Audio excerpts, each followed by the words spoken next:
Salam jumpa lagi di Sugeng Bri Channel. Perubahan iklim dan anomali cuaca yang terjadi akhir-akhir ini tidak hanya terjadi di wilayah kita, tapi hampir di seluruh belahan dunia, yang diakibatkan oleh perubahan iklim global atau global climate change. Hal ini sangat berdampak bagi kita para petani dalam melakukan atau bercocok tanam, karena hujan yang tidak stabil dan musim yang tidak bisa kita prediksi dengan tepat. Dihadapkan dengan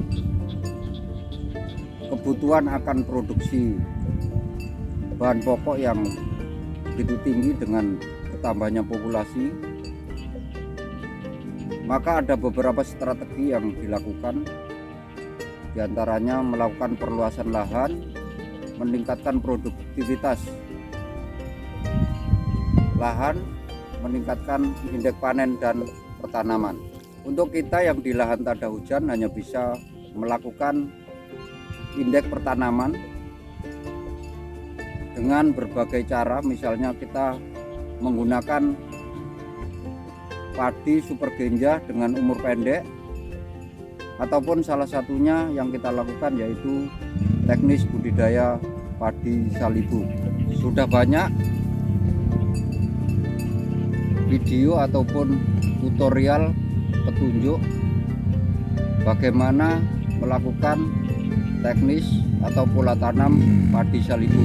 Secara detail sudah disampaikan oleh beberapa rekan-rekan penggiat uji coba padi salibu.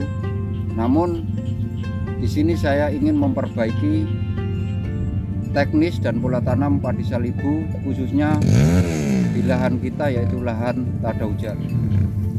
Ada beberapa cara atau perbaikan dari pola tanam budidaya salibu ini.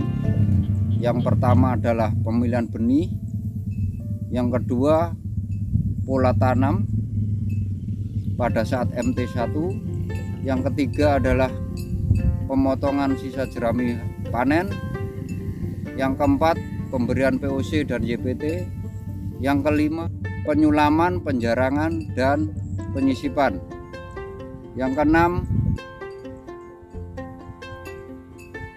pengendalian gulma, yang ketujuh pemupukan, yang kedelapan pemberantasan hama dan penyakit, yang kesembilan panen.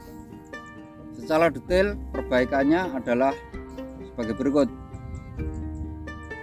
Untuk pemilihan benih atau yang pertama, kita lakukan pemilihan benih yang memang super genjah dan super green, atau pada saat kita panen jerami tetap hijau dan diharapkan ada pertumbuhan bakalan padi yang akan kita jadikan salibu. Yang kedua adalah kita lakukan pola tanam jarwo.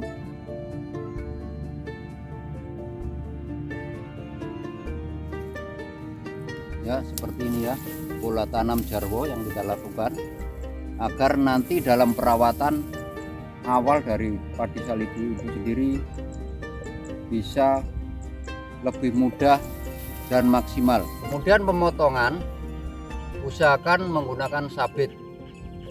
Yang selama ini kita potong menggunakan mesin rumput, yang kemungkinan tunggul atau bakalan yang kita salibukan itu banyak yang pecah sehingga pertumbuhannya kurang bagus. Saya kasih contoh detailnya seperti ini ya.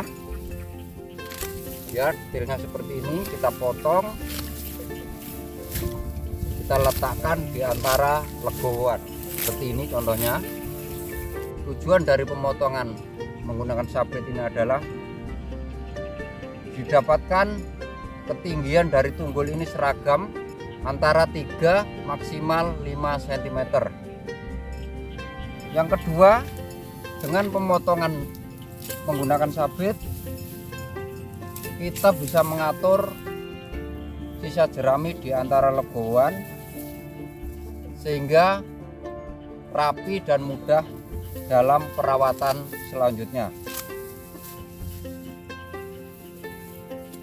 Kemudian yang ketiga, tujuannya adalah karena jerami ini kita atur sedemikian rupa, maka diharapkan dengan pemotongan dan pengaturan jerami di antara legowan, kita bisa menghambat pertumbuhan gulma. Kemudian yang tidak kalah penting dalam budidaya salibu ini adalah adanya pupuk organik. Dengan jerami kita letakkan rapi di antara legowan ini dengan tumpukan yang lebih padat seperti ini, diharapkan jerami ini akan cepat membusuk dan terurai sehingga menjadi kompos dan mampu memberikan nutrisi bagi tunggul untuk memproduksi anakan padi. Inilah perbaikan budidaya salibu tahap awal atau tahap 1. Untuk tahap berikutnya, pemberian POC atau YPT, pengendalian gulma, penyusupan, penyulaman, dan sampai panen akan kita upload di video-video selanjutnya.